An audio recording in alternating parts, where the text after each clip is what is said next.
तर उद्धव ठाकरे तात्पुरतं वापरणार विधान परिषद विरोधी पक्ष नेत्याचं कार्यालय।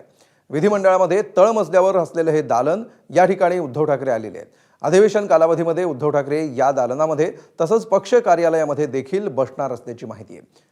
याच दालनामध्ये बाहेरील विधान परिषद विरोधी पक्ष नेते कक्षाबाहेरील पाठी काढण्यात आली आहे। या कार्यालयामध्ये विधान भवनामध्ये आल्यावर उद्धव ठाकरे बसतील तर काही वेळासाठी पक्ष कार्यालयामध्ये देखील जातील। या अगोदर नागपूर अधिवेशनामध्ये हेच कार्यालय माजी विरोधी पक्षनेते अंबादास दानवे यांना देण्यात आलं होतं।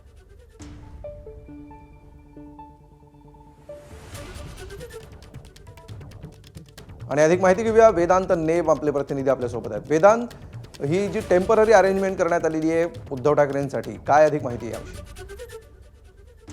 त्या दोन्ही विरोधी पक्ष नेते पदाचे पद हे रिक्त आहेत आणि त्यामुळे जी दालनं आहेत विरोधी पक्ष नेत्यांची ती सुद्धा रिकामी आहेत आणि त्यामुळेच अंबादास दानवे जेव्हा विरोधी पक्ष नेते होते त्यावेळी जे दालन त्यांना देण्यात आलं होतं तेच विरोधी पक्ष नेत्याचं दालन जे आहे ते आता उद्धव ठाकरेंना तात्पुरतं देण्यात आलेलं आहे। तशा प्रकारची परवानगी सुद्धा विधिमंडळ सचिवांकडनं घेतल्याची माहिती आपल्याला देण्यात आली आहे। खरं तर पक्ष कार्यालय प्रत्येक पक्षाच्या विधिमंडळात आहेत, म्हणजे ठाकरेंच्या शिवसेनेचं सुद्धा पक्ष कार्यालय त्यांना देण्यात आलेलं आहे। तिथे उद्धव ठाकरे पत्रकार परिषद घेतील, मात्र बैठका असतील किंवा मग काही सूचना आमदारांना करायच्या असतील त्यावेळी या केबिनचा ते वापर करतील असंही माहिती आपल्याला मिळते। निश्चित, धन्यवाद वेदांत या माहितीबद्दल।